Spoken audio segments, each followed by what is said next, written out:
It's just kind of going to be flexible. Again, the ones we're talking about here on the single family side, there's two structures. There's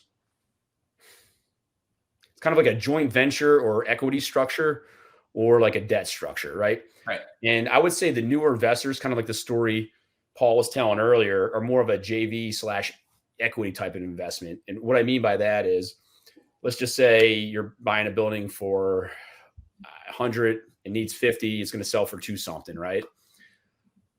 A newer investor might not get a great terms on that or find a lender willing to work with a new investor. But a newer private lender or more seasoned private lender might, but they want a higher piece of the action because there's more credit risk call because it's a newer investor, right? And there they might come up with some kind of profit split, maybe 50-50, 75-25, whatever the case may be. So at the end of the day, if they net $50,000 as a net profit after paying out everything, all the closing costs and everything else, and have a 50-50 split, they're getting $25K each. And it might make sense for both of them, right? One got their experience done and they got their first project and now they're kind of building their portfolio and experience. And then the investor got a higher return that given the higher risk there in that example. Me and Paul don't have that problem. We've been doing it a long time. So we have more of it with a debt structure. That's kind of what I'll cover next. And that's more of like the traditional kind of like mortgage note, kind of like think of that if you're a homeowner, like it's like you and the bank relationship, except it's not for 30 years. So it's usually on these shorter term rehabs, you're going to go out 12 months. And depending on the season of the investor and what they can kind of charge, you might be getting 0 points and like 8 to 10% interest. Again, if it's a newer investor, they might be paying a few more points and paying into like a 12 to 14 probably percent interest rate. So that's kind of like how you would get paid on this example. And the way you could do it with the interest is you could get monthly interest only payments during the rehab in this example, or if you don't want all that accounting or figuring out the monthly checks, you could wait to the end and just collect two checks, your principal and your interest check at the end for the entire loan period. It's up to you as the private lender on what you prefer. Yeah. Cool. Anything else to add there, Paul? Or yeah, a lot of ours, and you just talked about that there, but a lot of ours, we sell the property. There's a payoff, right? And the title company just sends a wire directly to the private lender, and then they get their principal plus their interest for that period of time.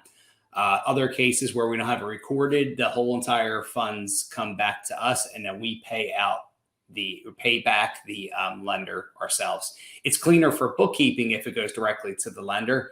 But at the same time, if it comes back to us and we're just sending that back out too, it's the same thing. It's just one extra step in the ledger, more or less. Yeah. But that's your most traditional, most common way to do it. And what do we do most of our deals, Mike? About 2 to 4 months close from beginning to end. Exactly. Yeah. So that's your kind of time frame. Figure 1 quarter of the year, a third to a quarter of the year. Yeah, on the channel, we got plenty of recent examples of kind of wholesale and light rehab type of deals that are in that 2 to 4 month range for people to look about. Yeah. And then the only other one I'll add here is I've done this in the past, and I think you have too, is renewal fees on top of your interest, right? If someone wants to extend a term, let's just say you did just only a 6 month or 9 month or 12 month type of note, but rehab's running long or rehab's done, it hasn't sold yet, and they got to extend the loan with you another 2 months.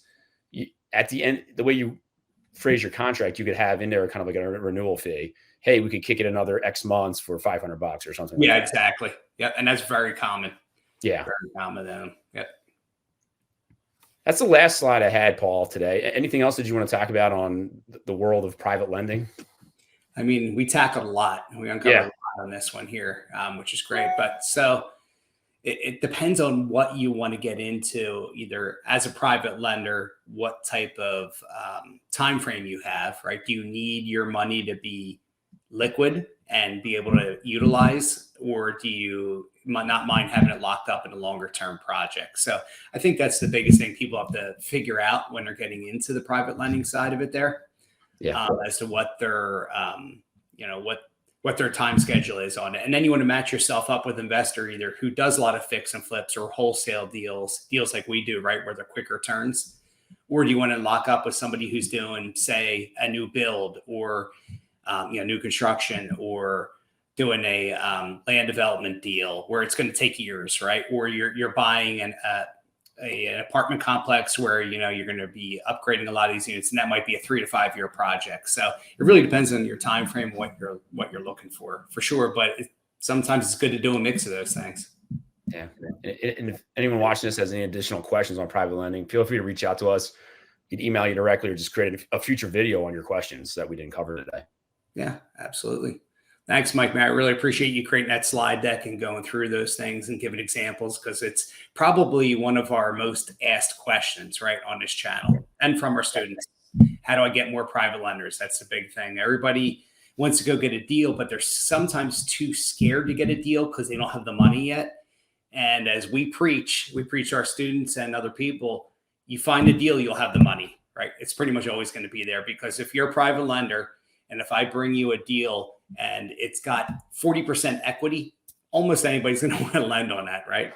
It becomes a no-brainer. So, and then you'll have people looking at trying to get great terms from you, where they want to get a piece of the action and stuff. But if you got a great deal, just stick with it. You'll find a lender who will lend with you on reasonable terms, and you'll do really well with it. Yeah. So I think that's it on this topic, Mike. We've gone deep here. We're about almost 34 minutes in. So we'll catch you guys on the next episode. Yeah. See you, everyone.